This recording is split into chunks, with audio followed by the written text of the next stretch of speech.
দেশের ক্রান্তি লগ্নে সাধারণ মানুষের পাশে শিল্পীদের অবস্থান সব সময় দেখা যায়।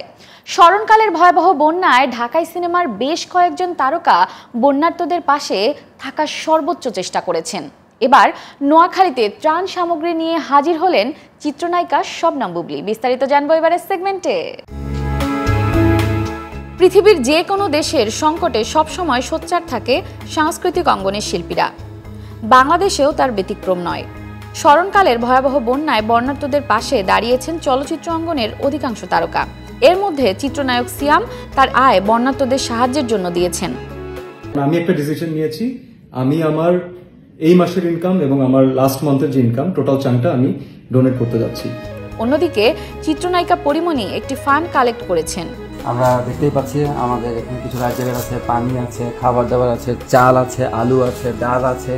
সোশ্যাল হ্যান্ডেলে চিত্রনায়িকা মাহিয়া মাহি বেশ কিছু সচেতনতামূলক পোস্ট করেছেন। তবে সবাইকে ছাড়িয়ে নিজ এলাকা নোয়াখালীতে ত্রাণ সামগ্রী নিয়ে হাজির হয়েছেন চিত্রনায়িকা শবনম বুবলী। গত 29 আগস্ট বন্যার্তদের মাঝে ত্রাণ সামগ্রী পৌঁছে দেন বুবলী।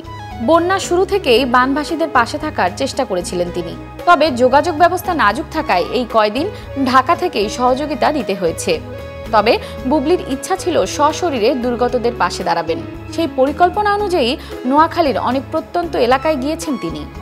চেষ্টা ছিল দুর্গতদের পাশে দাঁড়ানোর পাশাপাশি অন্যদের উৎসাহিত করতে সামাজিক যোগাযোগ মাধ্যমে ইচ্ছে করেই ত্রাণ বিতরণের ছবি শেয়ার করেছেন চিত্রনায়িকা বুবলী। তারকাদের এই উদ্যোগ বেশ প্রশংসা কুড়াচ্ছে সাধারণ মানুষের মাঝে।